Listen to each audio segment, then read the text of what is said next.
রমজান মাসে পৃথিবীর দুই শ্রেণীর মানুষের দুই রকম গুরুত্ব, দুই রকম প্রস্তুতি, দুই রকম প্রিপারেশন। যারা দুনিয়াদার মানুষের প্রিপারেশন প্রস্তুতি হলো দুনিয়াকে ঘিরে। আমরা ইনশাল্লাহ মুমিন যারা, আমাদেরও কিছু প্রস্তুতি আছে। রমাজানুল মুবারকের আমরা 11টা প্রস্তুতিমূলক আলোচনা করব। কয়টা? 11টায়। 1 নম্বর হলো তাওবা ইস্তেগফার করা। কখন? রমজান মাস আসার আগে। রমজান মাস আসার আগে 1 নম্বরে কি করতে হবে? তাওবা ইস্তেগফার করতে হবে। আপনি যদি আগে থেকেই, রমজান মাস এতটা গুরুত্বপূর্ণ, আমরা জানি এই রমজান মাসে এমন একটি রাত আছে যেই রাতটাকে আল্লাহ তাআলা 1000 রাতের থেকেও শ্রেষ্ঠত্ব দান করছেন। সুবহানাল্লাহ। কোন মাসে?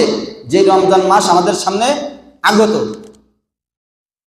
এই মাহে রমজান, এটা হলো তাওবার মাস। কিসের মাস? তাওবা ইস্তেগফার করার মাস। এই রমজানুল মুবারক মাহে রমজান, এটা হলো সিয়ামের মাস, রোজা পালন করার মাস। মাহে রমজান এটা হলো কুরআন নাজিলের মাস। মাহে রমজান এটা হলো জিহাদের মাস। আপনাদের স্মরণ আছে কি? ইসলামের সব থেকে বড় যে যুদ্ধটা সংগঠিত হয় সেটা হয়েছিল কবে? রমজান মাসে, 17ই রমজান, বদর যুদ্ধ। তো এই রমজান মাসটা কিসের মাস? জিহাদের মাস। এই রমজানুল মুবারক এটা হলো দোয়া কবুলের মাস। এই রমজানুল মুবারক এটা হলো কিয়ামুল লাইলের মাস, রাত্রে দাঁড়িয়ে দাঁড়িয়ে ইবাদত করার মাস। এই রমজানুল মুবারক এটা হলো কুরআন তেলাওয়াতের মাস। এই রমজানুল মুবারক এটা হলো গুনাহ মাফের মাস। এই রমজানুল মুবারক এটা হলো নিজেকে জাহান্নাম থেকে মুক্ত করাই নেওয়ার মাস। এই রমজানুল মুবারক এটা হলো আল্লাহ তাআলাকে সন্তুষ্টি করার মাস। এই রমজানুল মুবারক এটা হলো নিজেকে আল্লাহ তাআলার কাছে খুশি করে জান্নাত অর্জন করে নেওয়ার মাস। الذي أرسله الله تعالى بالحق بشيرا ونذيرا وداعيا إلى الله بإذنه وسراجا منيرا فقد قال الله تبارك وتعالى في كلامه المجيد وفي فرقانه الحميد أعوذ بالله من الشيطان الرجيم بسم الله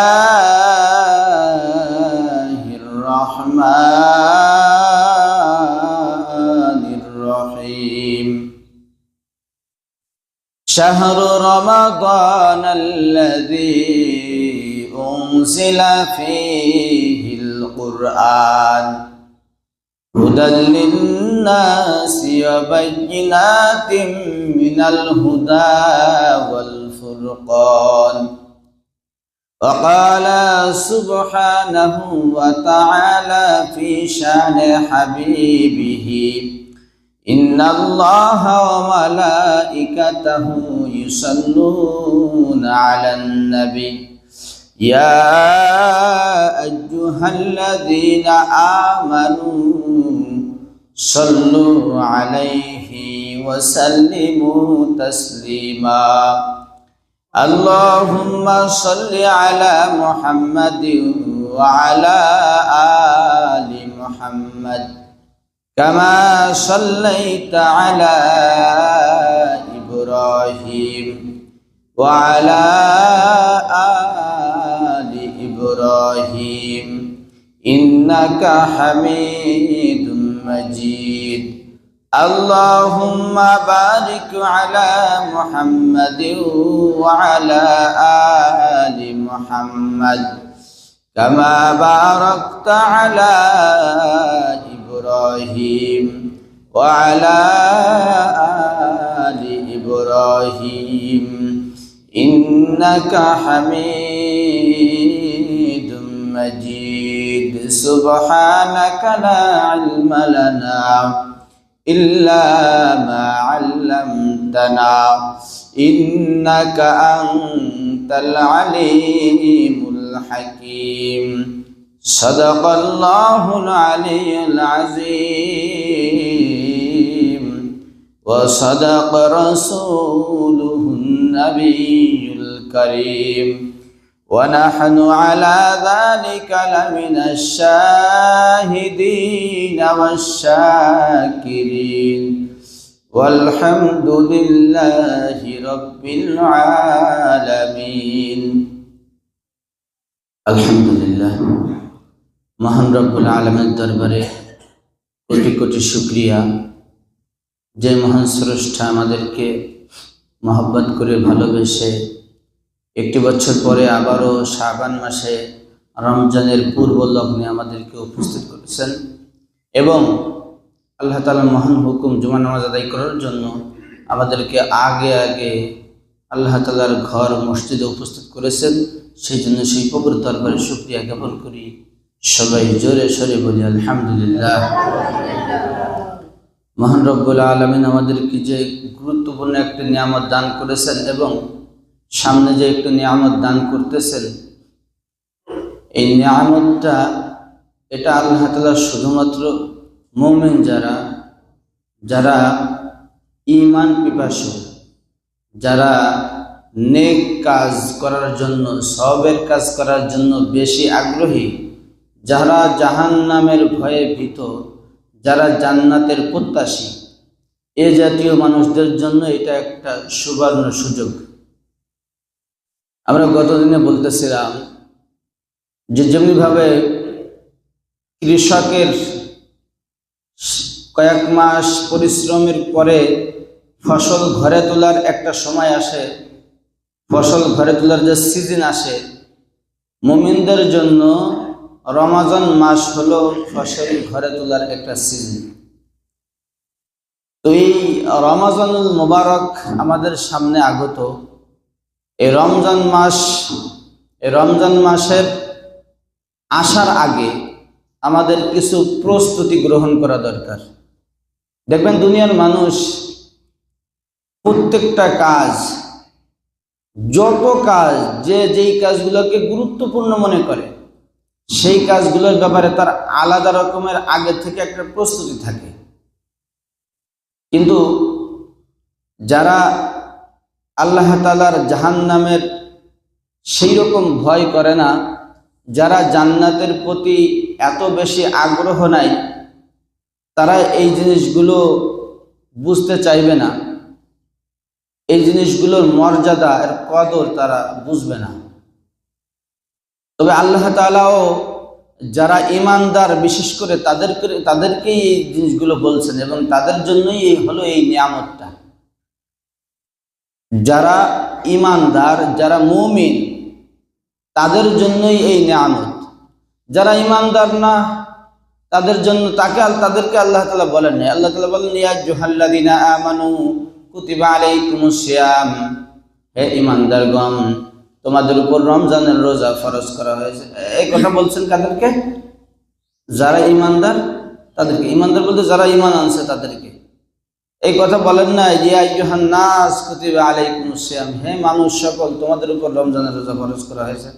এই কথা আল্লাহ তাআলা বলেন না। এজন্য এই যে ফসল ঘরে তোলার যে সময়, এই জিনিসগুলো বুঝবে হলো যাদের অন্তর আল্লাহর ভয়ে ভীত, যারা জাহান্নামের ভয়ে ভীত, যারা জান্নাতের প্রত্যাশী, যাদের অন্তরে আল্লাহ তাআলার মহব্বত আছে, ভালোবাসা আছে, তারা এই বিষয়গুলো ভালো করে উপলব্ধি করতে পারবে, ভালো করে বুঝবে। কিন্তু আল্লাহ তাআলা বলতেছেন হুদাল্লিন নাস শাহরু রমাদান আল্লাযী উনজিলা ফীহিল কুরআন। এই যে কোরআনটা আল্লাহ তাআলা নাজিল করেছেন, এই কোরআনটা হলো সমগ্র মানব জাতির জন্য হেদায়েত। এই কারণে যখন কোরআনের কোনো আলোচনা হয়, তখন শুধুমাত্র এই আলোচনাটা ঈমানদারদেরকে উদ্দেশ্য করে করা হয় না, এটা সমস্ত মানুষের জন্য। যেমনিভাবে আল্লাহ তাআলা মুহাম্মদ রাসূলুল্লাহ পয়গম্বর সাল্লাল্লাহু আলাইহি ওয়াসাল্লামকে পাঠিয়েছেন, ওয়া মা আরসালনাকা ইল্লা রাহমাতাল লিল আলামিন।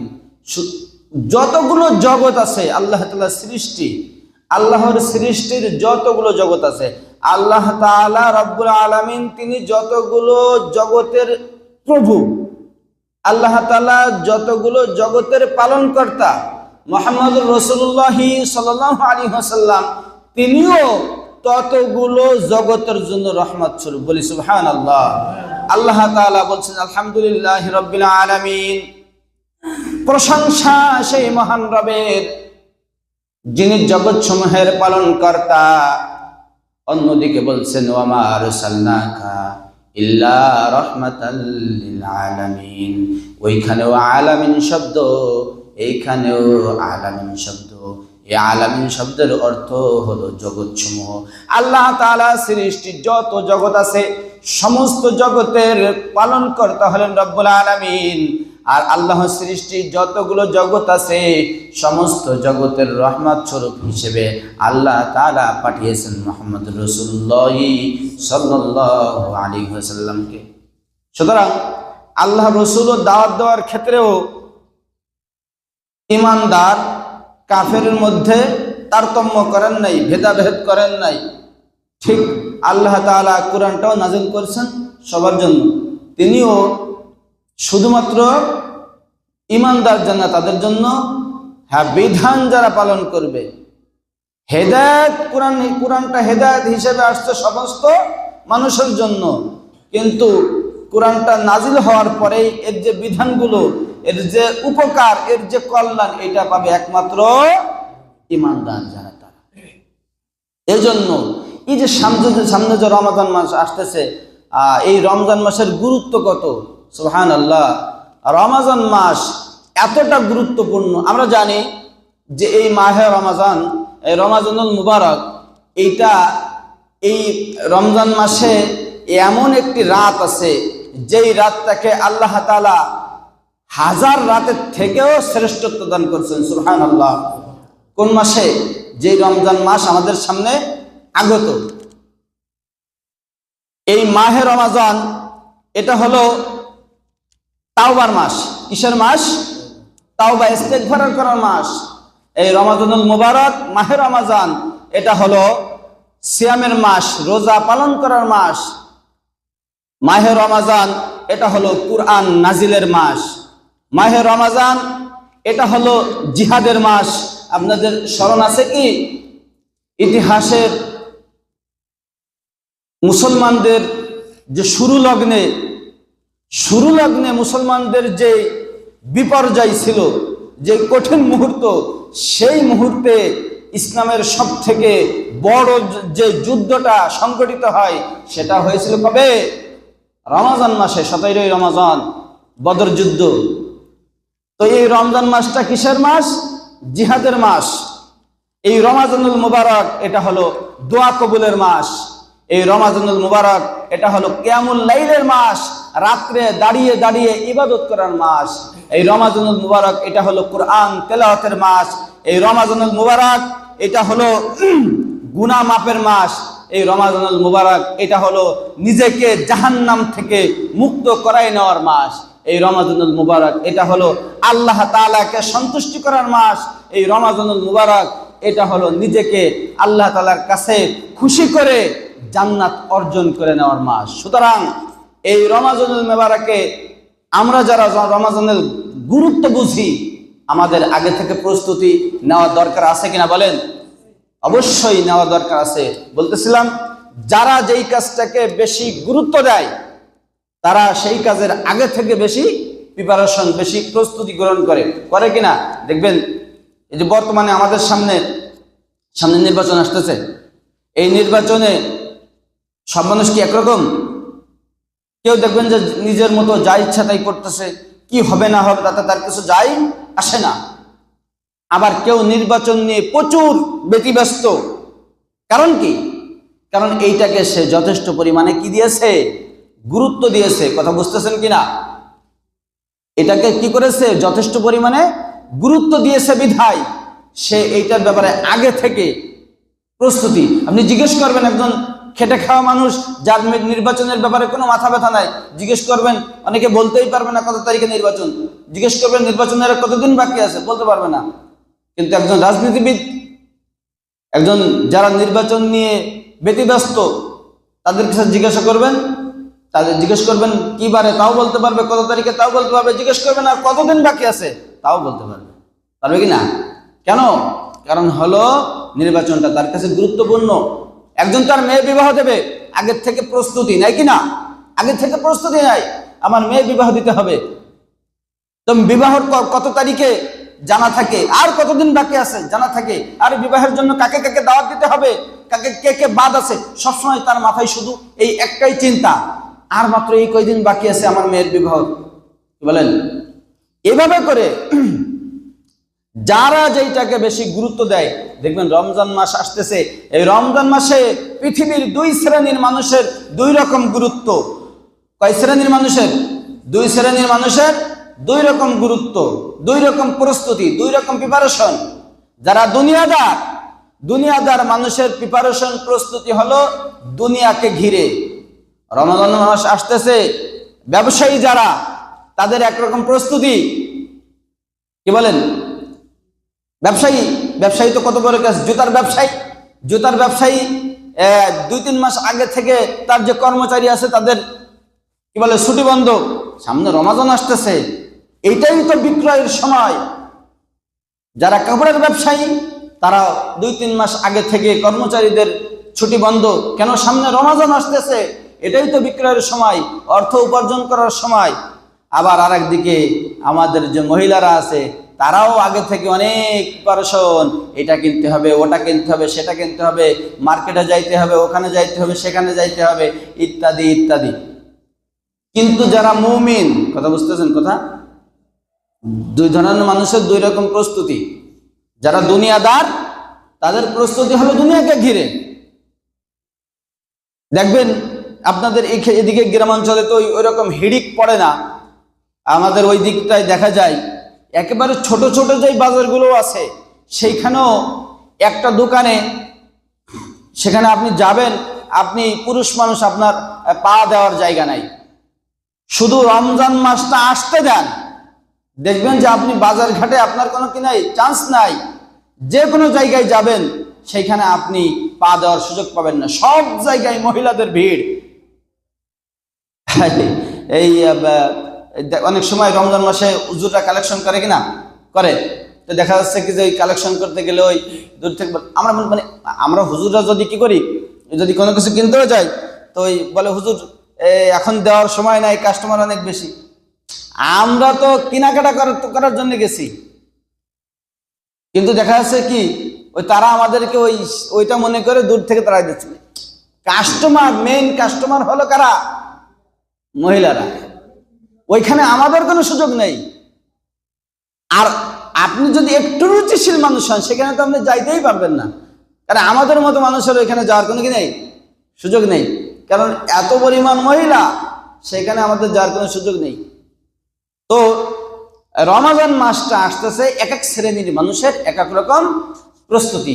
আমরা ইনশাল্লাহ মুমিন যারা, আমাদেরও কিছু প্রস্তুতি আছে, দরকার কিনা? আমাদেরও কিছু প্রস্তুতির দরকার আছে। আমরা রমজান সম্পর্কে কয়েকটা প্রস্তুতি নিব, সেই প্রস্তুতির কথা আমি ইনশাল্লাহ এক এক করে বলবো। আমরা একটু খেয়াল করে শুনবো, কিছু সূক্ষ্ম কথা বলবো, একদম সূক্ষ্ম কথা, একটু মনোযোগ দিয়ে শুনলে পরে বুঝতে পারবেন। সূক্ষ্ম কথা হলো, যে কোনো কাজ আপনি যদি আগে থেকে প্রস্তুতি না নেন তাহলে আসবে, কাজটা শেষ হয়ে যাবে, আপনি বুঝতে পারবেন না। ধরেন কথার কথা, ঈদের ব্যাপারে যে আগে থেকে প্রস্তুতি থাকে, আগে থেকে একটা আনন্দ অনুভব হয় হৃদয়ে অন্তরে, কিন্তু আপনার ঈদের ব্যাপারে কোনো প্রস্তুতি নেই। ঈদের দিন সকালবেলা 8টায় নামাজ, দৌড়তে এসে নামাজ পড়ে আবার বাড়ি চলে গেলেন, ঈদের কিছুই বুঝবেন না। তো প্রত্যেকটা কাজের প্রস্তুতির সাথে নির্ভর করে হলো আপনার নিজের প্রশান্তি, নিজের অনুভূতি।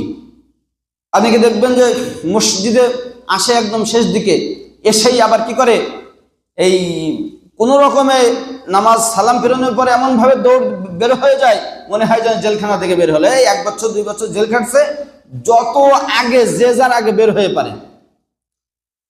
এইরকম ভাবে তো আসলে এই ইবাদত করে নিজের অন্তরের শান্তি অনুভব হয় না।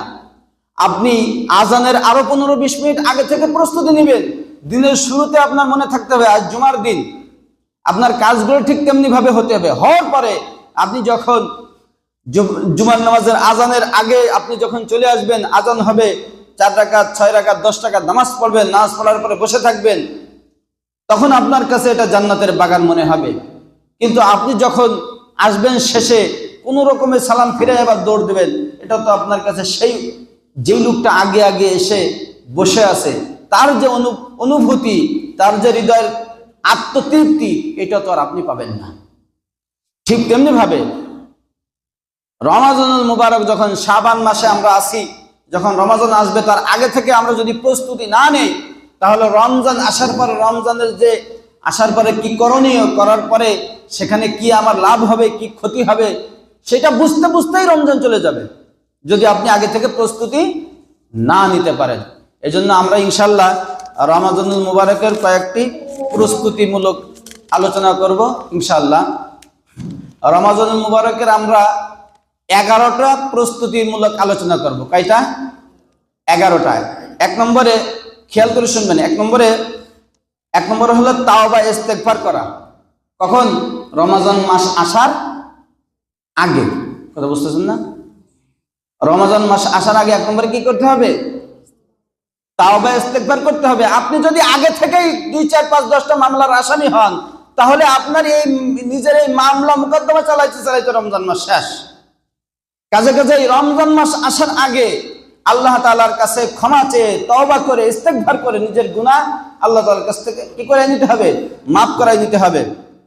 এবং মাফ করে নিয়ে আপনি নতুন ভাবে রমজানের যে কল্যাণ, যে সওয়াব, যে নেকি, এটা আপনি পুরো রমজানেই নতুন ভাবে শুরু করে নতুন ভাবে আপনার অর্জন করতে হবে। 2 নম্বরে, তাহলে 1 নম্বরে কি করতে হবে? আমাদের তাওবা ইস্তেগফার করতে হবে। কথা বুঝতেছেন কিনা? 1 নম্বরে কি করতে হবে? তাওবা ইস্তেগফার করতে হবে ইনশাআল্লাহ, আল্লাহ তৌফিক দান করেন। 2 নম্বরে রমজান মাসের কোরআন সুন্নাহে রমজান মাসের যে ফজিলত আছে, কোরআন সুন্নাহে রমজান মাসের যে ফজিলত মর্যাদা আছে, সেগুলা বেশি বেশি আলোচনা করতে হবে, বেশি বেশি জানতে হবে, বুঝতে হবে, শুনতে হবে, বুঝতে হবে, এবং সেই অনুযায়ী আমলের মানসিকতা তৈরি করতে হবে। আবার বলতেছি, রমজান কেন্দ্রিক রমজান মাসের যে সমস্ত ফজিলত আছে, যে করণীয়, যে বর্জনীয়, এইগুলা বেশি বেশি আলোচনা করে শুনতে হবে, জানতে হবে, ভালো করে বুঝতে হবে, এবং ঠিক সেইভাবে আগে থেকে প্রস্তুতি নিতে হবে মানসিকভাবে, সে অনুযায়ী আমল করতে হবে। 3 নম্বরে ক্ষমা, মাগফিরাত লাভের আশায়, ক্ষমা অর্থাৎ আল্লাহ তাআলার কাছে আল্লাহ তাআলা যেন আমাকে ক্ষমা করে দেন, এই ক্ষমা আর এই মাগফিরাত লাভের আশায় এখন থেকে মানসিকভাবে প্রস্তুতি গ্রহণ করতে হবে।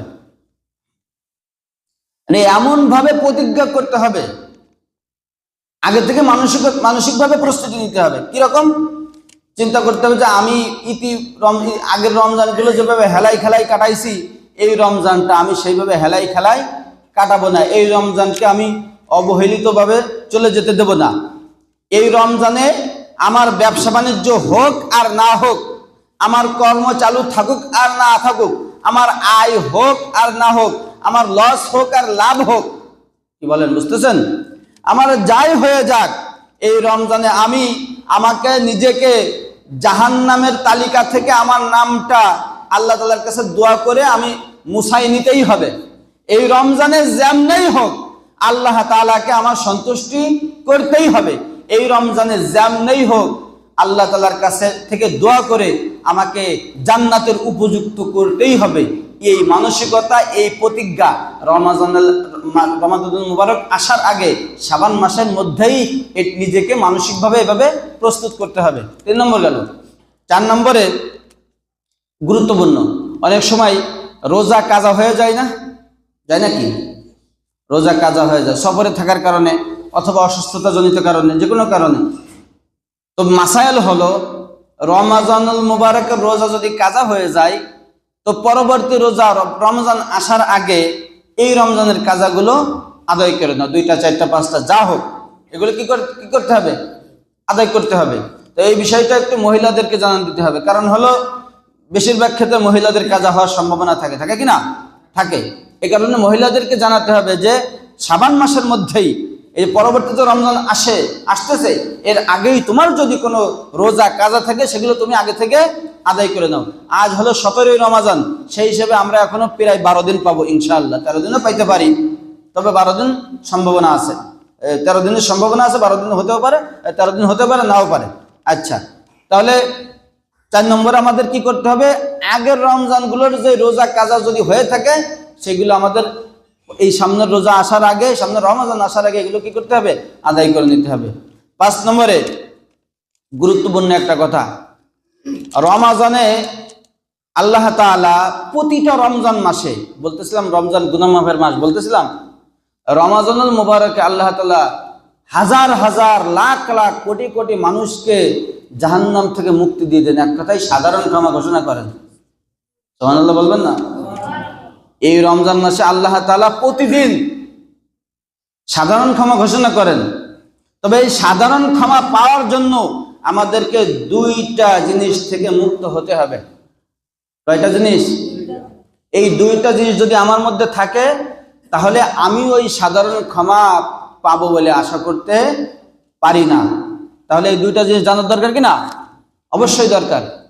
1 নম্বরে হলো শিরক।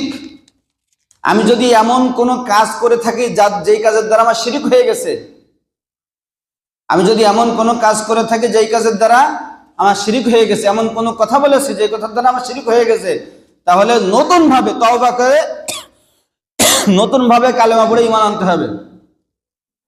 2 নম্বরে নিজেকে হিংসা মুক্ত করতে হবে, যেইটা আমাদের প্রত্যেকের ভিতরে আর কিছু থাকুক আর না থাকুক হিংসায় ভরা আছে। কি বলেন? হিংসায় একেবারে শেষ হয়ে গেল, সব হিংসায় একেবারে সব শেষ হয়ে গেল। আমার আর একজনের সাথে প্রতি হিংসা, এই হিংসা দেখাতে গিয়ে আমি মসজিদের সাথে হিংসা করি, শত্রুতা করি।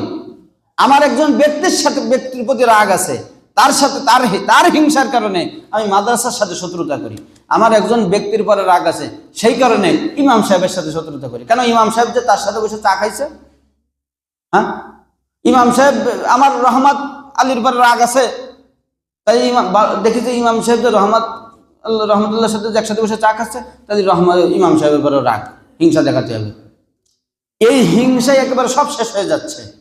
তাহলে আমরা যদি আল্লাহ তাআলার কাছ থেকে রমজানুল মুবারককে যদি সাধারণ ক্ষমা পাইতে চাই তাহলে আমাদের কয়টা কাজ করা লাগবে? 2টা। 1 নম্বরে নিজেকে শিরক মুক্ত করতে হবে, 2 নম্বরে নিজেকে হিংসা থেকে পবিত্র করতে হবে। যদি এই 2টার কোনো একটা থেকে যায় তাহলে রমজান আসবে আর রমজান চলে যাবে, কিন্তু আমার আমল নামা থেকে একটা গুনাহও আমি মাফ করাইতে পারবো না। কাজেই রমজানের কল্যাণ, রমজানের ভালো খায়ের যদি আমি পাইতে চাই তাহলে আমার কি করতে হবে? নিজেকে এই 2টা থেকে মুক্ত করতে হবে।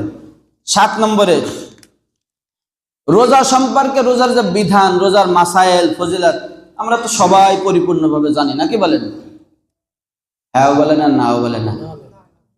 তাহলে যারা চুপ করে আছে তারা জানে। কি বলেন?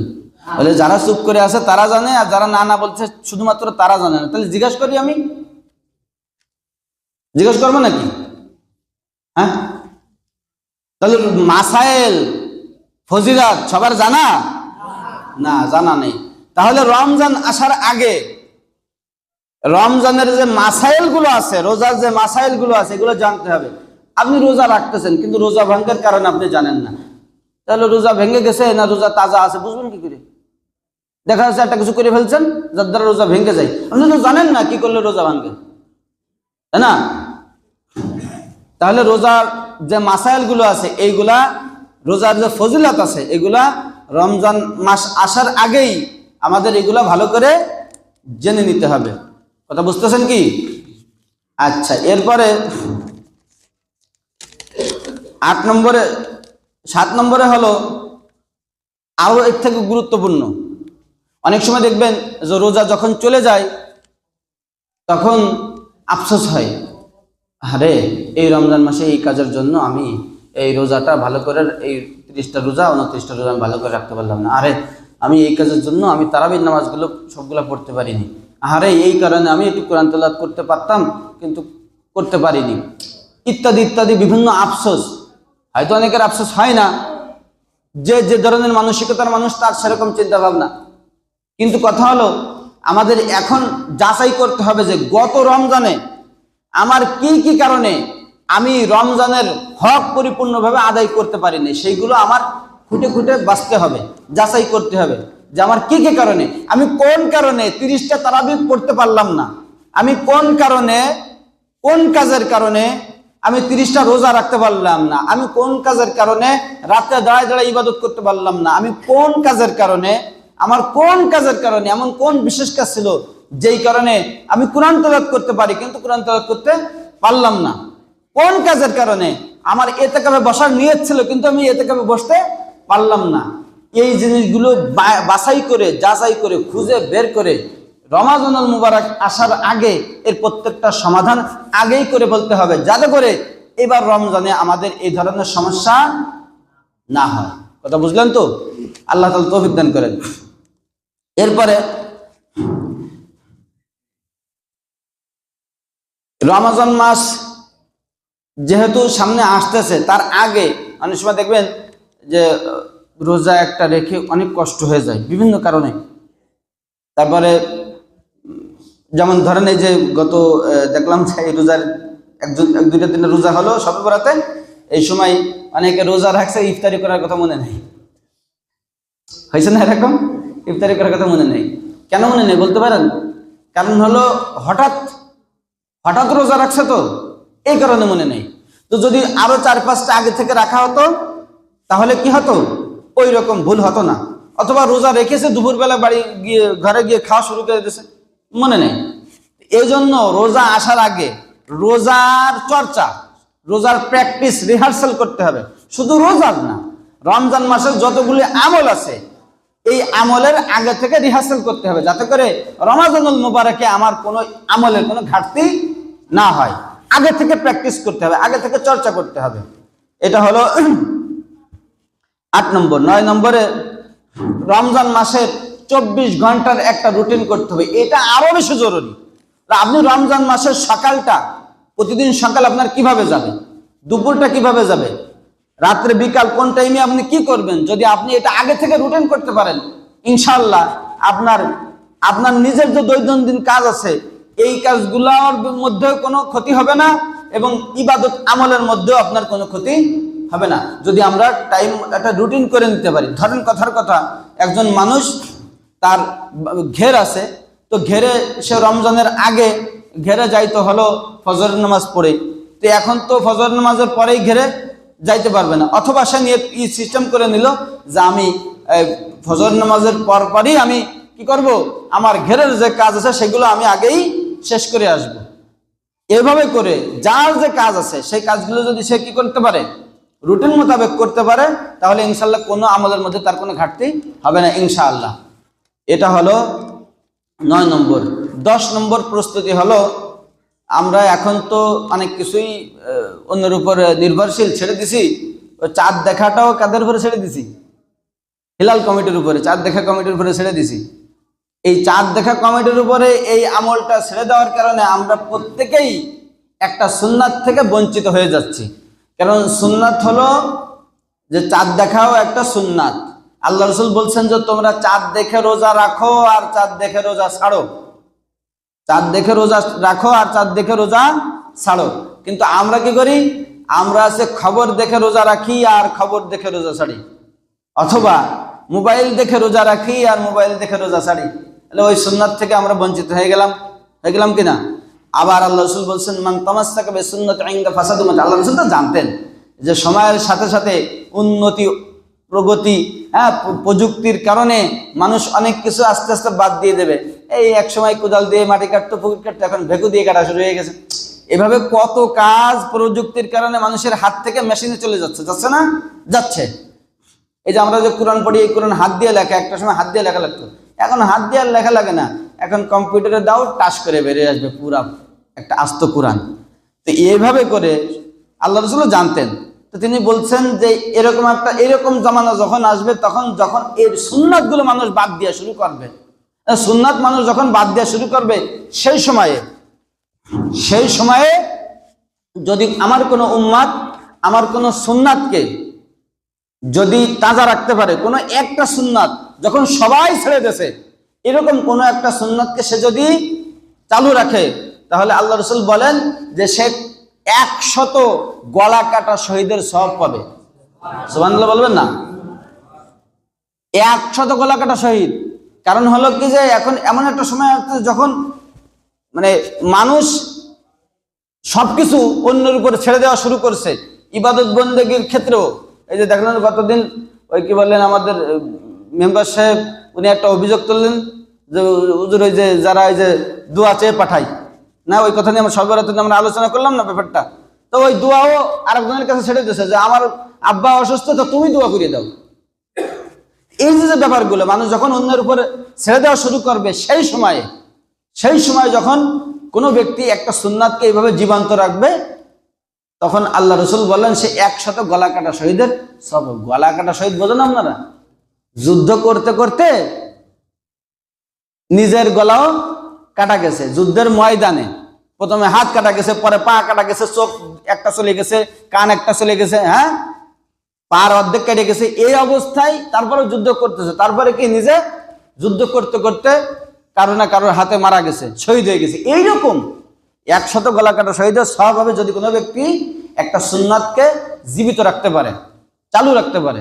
তাহলে আমরা ইনশাল্লাহ নিয়ত করতে পারি তো যে সামনে যে রমজান আসতেছে, এই এখন থেকে আজ 17 রমজান আমি আপনাদেরকে বলে দিলাম, এখন থেকে আমরা প্রতিদিন হিসাব রাখবো যে আজকে কতই রমজান। এভাবে হিসাব রেখে রেখে কি হিসাব করবো, 29 রমজান যেদিন, সেদিন আমরা প্রথমে চাঁদ দেখবো। যদি চাঁদ দেখা যায় তাহলে পরবর্তী দিন ওই দিনে তারাবি পরে পরবর্তী দিন রোজা। আর যদি চাঁদ দেখা না যায় তাহলে আর চাঁদ দেখার দরকার নেই, পরবর্তী দিনে এমনিতেই রোজা। অর্থাৎ 30 শাবান হয়ে যাওয়ার পরে পরবর্তী দিন এমনিতেই কি হয়ে যাবে, রোজা হয়ে যাবে। ওই সময় আর চাঁদ দেখা লাগবে না। তাহলে এটা হলো কয় নম্বর? 10 নম্বর। 11 নম্বরে হলো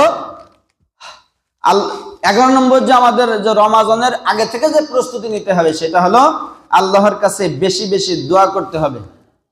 আল্লাহর কাছে বেশি বেশি দোয়া করতে হবে। আল্লাহ রাসূল শিখাইতেছেন আল্লাহুম্মা বারিক লানা ফি রজব ওয়া শাবান ওয়া বাল্লিগনা রমাদান। এটা তো শিখানো দোয়া আছেই। আর আমার নিজের দোয়া, আমার কি কি দুর্বলতা আছে, যে আল্লাহ আমার এই অসুস্থতা, আল্লাহ আপনি আমাকে সুস্থ করে দেন, আমি যেন রমজানের 30টা রোজাই রাখতে পারি। আল্লাহ আমার এই সমস্যায় ভুগতেছি, আপনি আমার এই সমস্যাটা দূর করে দেন, এর থেকে হেফাজত করেন, এই বিপদ থেকে আমাকে মুক্ত করেন, আমি যাতে রমজানের রোজাগুলো পেরেশানি মুক্ত হয়ে আদায় করতে পারি। এইভাবে করে আল্লাহ তাআলার কাছে দোয়া করতে, আল্লাহ আপনি আমাকে তৌফিক দেন। আমি মানসিকভাবে অসুস্থ, আমি শারীরিকভাবে অসুস্থ, আমার এই সমস্যা সেই সমস্যা যা আছে, আল্লাহ তাআলার কাছে দোয়া করে এই সমস্যা থেকে কি করতে হবে, নিজেকে মুক্ত করে নিয়ে মানসিকভাবে প্রস্তুতি গ্রহণ করতে হবে এবং দোয়া করে বেশি বেশি আল্লাহ তাআলার কাছে তৌফিক চাইতে হবে। যে আল্লাহ আমি তো এই নামাজ পড়তে পারি, কিন্তু পড়তে আমার মন চায় না, আমার মনে যাতে করে চাই, আপনি আমার মনকে সেরকম তৈরি করে দেন। আমার মাজার ব্যথার জন্য আমি নামাজ পড়তে পারি না, আল্লাহ আপনি আমার মাজার ব্যথা দূর করে দেন। এভাবে যার যে সমস্যা আছে আল্লাহ তাআলার কাছে তৌফিক চাইতে হবে। আর বিশেষ করে যত আমল আমরা করব, এই আমলটা যেন কোরআন সুন্নাহ ভিত্তিক হয়। কোন আমল, আমরা সামনে ইনশাআল্লাহ আরো আলোচনা করব, তারাবি নিয়ে এক গ্রুপের আর এক রকম মাথা ব্যথা আছে, 8 রাকাত না 20 রাকাত না 12 রাকাত না 16 রাকাত, তারপরে আরো বিভিন্ন সমস্যা আছে, এগুলো নিয়ে আমরা ইনশাআল্লাহ সামনে আলোচনা করব। তো আমাদের এটা মাথায় রাখতে হবে, আমাদের প্রত্যেকটা আমল যেন কি হয়, কুরআন সুন্নাহ অনুযায়ী। অর্থাৎ আল্লাহ যেমন হুকুম তেমন, রাসূলের সুন্নাত যেরকম সেরকম, সাহাবীরা যেইভাবে করছে সেইভাবে। ধরেন কথার কথা, আমি এই রমজান কি বলে নামাজ পড়তেছি, ফজরের ফরজ নামাজ কয় রাকাত? 2 রাকাত। আল্লাহর হুকুম 2 রাকাত, 2 রাকাত তো আমি 2 রাকাত পড়লাম, আল্লাহর হুকুম মানলাম, কিন্তু ওইখানে যে সুন্নাত ছিল আল্লাহ রাসূল সাল্লাল্লাহু আলাইহি ওয়াসাল্লাম, সেই সুন্নাত মোতাবেক করলাম না, তাহলে আমার নামাজ পূর্ণাঙ্গ হবে কি? হবে না।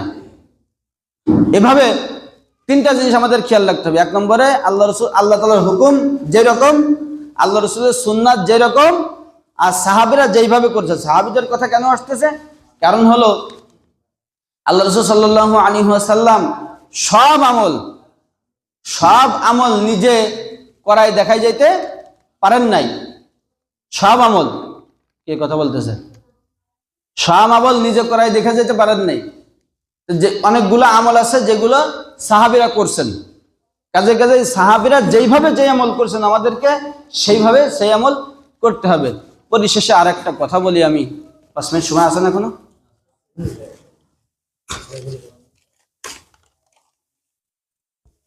আর একটা কথা বলি, সেটা হলো আমরা বলতেছিলাম যে হিংসা বিদ্বেষের কথা বলতেছিলাম না, হিংসা বিদ্বেষ। এই হিংসাটা বর্তমানে মহামারীর রূপ ধারণ করছে, বর্তমানে মহামারীর রূপ ধারণ করছে। হিংসার কারণে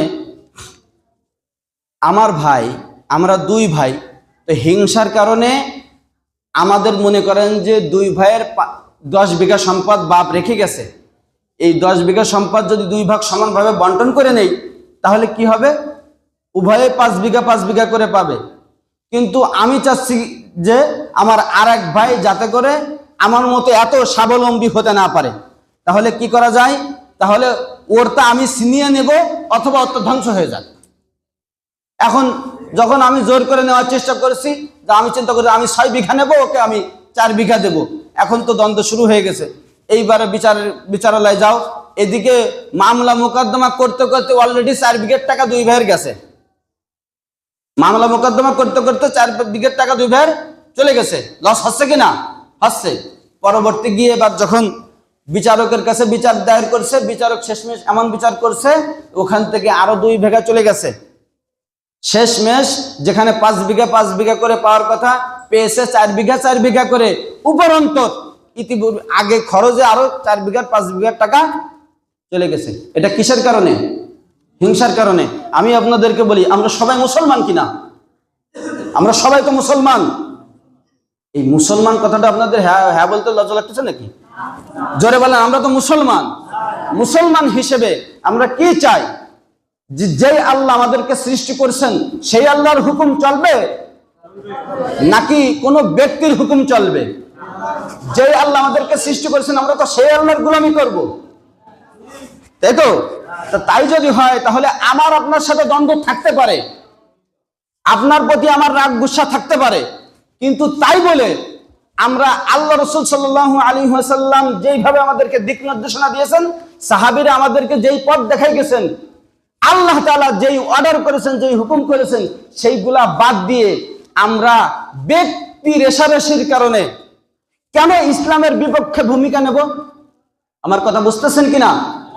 আপনারা হয়তো অনেক কিছু বুঝতে পারেন না, কিন্তু শহর বন্দরে যারা থাকে তারা বিষয়গুলো বুঝতে পারে। আমি বারবার দেখি একটা বিষয়, দেখেন বাংলাদেশের বাস্তব চিত্র কি? বাংলাদেশের বাস্তব চিত্র হলো মানুষ অবিচারে মারা যাচ্ছে, কোনো বিচার হচ্ছে না। দেখেন কয়েকদিন আগে হাদিকে মারা হয়েছে না? তার কোনো বিচার হয়েছে? হাদির স্ত্রী আমি গতকালকে দেখলাম, দেখছেন মেম্বারশিপ, গতকালকে দেখলাম রাস্তায় বসছে বিচারের জন্য। যদি ইসলামী শাসন ব্যবস্থা থাকতো, খুদার কসম করে বলি এতদিন পর্যন্ত একজন মহিলার রাস্তার পরে এসে বসা লাগতো না। তাহলে আমরা মুসলমান হিসেবে কি আমরা চাই না কোরআনের শাসন প্রতিষ্ঠিত হোক? আমরা চাই। আমরা বলি যে বাংলার মুসলমান আর কত রক্ত দেখতে হবে, বাংলাদেশের মুসলমান আর কত লাশ দেখতে হবে, বাংলাদেশের মুসলমান আর কত ঘুষের রাজনীতি দেখতে হবে, বাংলাদেশের মুসলমান আর কত লাশের রাজনীতি দেখতে হবে, বাংলাদেশের মুসলমান আর কত সুদের রাজনীতি দেখতে হবে, আর কত মা বোন স্বামী হারা হবে, আর কত মা বোন সন্তান হারা হবে। যদি আমরা মা বোনদেরকে সন্তান হারা না করতে চাই, যদি ঘুষের রাজনীতি না দেখতে চাই, দেখেন আমি আপনাদেরকে একটা বাস্তব ধারণা দেই। আমি ধরেন আপনাদের এই আসনের একজন বলে এটাকে এমপি নির্বাচন করতেছি, আমার কোনো যোগ্যতা নেই, কিন্তু আমি কি করছি, আমার অগাধ টাকা আছে, আমি 500 কোটি টাকা দিয়ে একটা নমিনেশন কিনে নিয়ে আসছি। 500 কোটি টাকা দিয়ে যখন আমি একটা নমিনেশন কিনে নিয়ে আসবো, আনার পরে যেহেতু দলের থেকে আমাকে নমিনেশন দিয়েছে সেই দল তোমার সাপোর্ট করবেই। এরপরে পাবলিক যেটুকু সাপোর্ট আছে আরো টাকা দিয়ে আমি ভোট কিনবো, কেনার পরে আমি নির্বাচিত হব, হওয়ার পরে আমি কি করবো? কিসের উন্নয়ন? আমার টাকাগুলো আগে কিনা, আগে আমার টাকা, আমি এটা তো ব্যবসা। আমি 500 কোটি টাকা দিয়েছি, আমার কমপক্ষে 1000 কোটি টাকা আমার পকেটে আসতে হবে। এটা হলো বাস্তবতা। যদি এটা আমরা এখনো না বুঝি তাহলে আবারও সেই লাশের রাজনীতি দেখতে হবে, আবারও ঘুষের রাজনীতি দেখতে হবে, আবারও সুদের রাজনীতি দেখতে হবে। এই যে বাংলাদেশের দরিদ্রতা আর জীবনে কোনোদিন ঘুষবে না। বাংলাদেশে এরকম হাদির মতো হাদির স্ত্রী, আজকে হাদির স্ত্রীর রাস্তায় বসছে, কালকে আমার স্ত্রীর রাস্তায় বসবে, তারপর আপনার স্ত্রীর রাস্তায় বসবে, কিন্তু বিচার জীবনেও পাবে না। এই জন্য আপনাদের কাছে বলি, দেখেন কত কিছু হয় বাংলাদেশে, কত কি হয়, কোনোটার বিচার হয় না। বাংলাদেশের অনেক গুরুত্বপূর্ণ সম্পদ এই মেজর সিনাকে কৌশলে হত্যা করে দিয়েছে, কোনো বিচার হয় নাই। এভাবে কয়টা বলবো আমি আপনাদেরকে? পিলখানার হত্যাকাণ্ডে বাংলাদেশে অসংখ্য সেনা প্রতিনিধি, সেনা অফিসার মারা গেছে, কোনো বিচার হয় নাই। বিডিআরদেরকে অকারণে তাদেরকে কি করে দিয়েছে, বহিষ্কার করে দিয়েছে, কোনো সমাধান হয় নাই। অসংখ্য পরিবার কি হয়েছে, তারা অনাহারে দিন কাটাচ্ছে। যতদিন পর্যন্ত এইভাবে চলবে বাংলাদেশের হাজারো লাখো যুবক বেকার হয়ে ঘুরে বেড়ায়, চাকরির ব্যবস্থা হয় না। আর ওদিকে বাংলাদেশে বড় বড় পোস্ট দখল করে থাকে কারা? ভারতের দাদা বাবুরা। আল্লাহ আমাদেরকে হেফাজত করেন, দোয়া করি আল্লাহ তাআলা সবাইকে হেদায়েত দান করেন। ওয়া আখিরু আলহামদুলিল্লাহি রাব্বিল আলামিন।